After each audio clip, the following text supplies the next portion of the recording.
Medical date যুক্তরাষ্ট্রের দেউলিয়ার প্রধান কারণ। এই সংকট কমাতে মিশিগান সিনেট নতুন বিল প্যাকেজ আনছে, যা সুদের সীমা নির্ধারণ, ঋণ সংগ্রহ নিয়ন্ত্রণ এবং স্বাস্থ্যসেবা আরও ন্যায্য করার লক্ষ্য নিয়ে কাজ করবে। এতে সাধারণ মানুষ আর্থিকভাবে স্বস্তি পাবে। মার্কিন যুক্তরাষ্ট্রে প্রতি বছর লক্ষাধিক মানুষ দেউলিয়া হতে বাধ্য হয়, আর এর প্রধান কারণ হলো অপ্রত্যাশিত ও বিপুল পরিমাণের মেডিকেল ডেবট।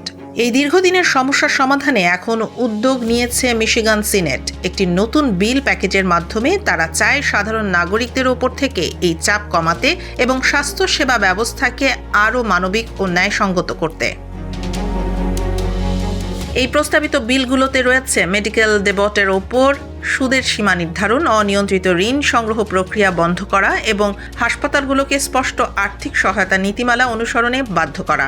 অনেক পরিবারের কাছে মেডিকেল বিল মানেই কঠিন সিদ্ধান্ত, চিকিৎসা নেবেন নাকি মাসের খাবার চালাবেন।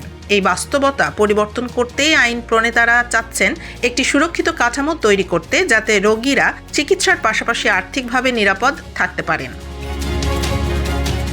এই উদ্যোগ কেবল আইনি পরিবর্তন নয়, এটি একটি সামাজিক প্রতিশ্রুতি।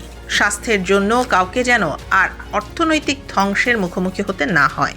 যদি বিলগুলো পাশ হয়, তাহলে মিশিগানের লাখো মানুষ স্বস্তি পাবে এবং সারা দেশের জন্য একটি উদাহরণ তৈরি হবে।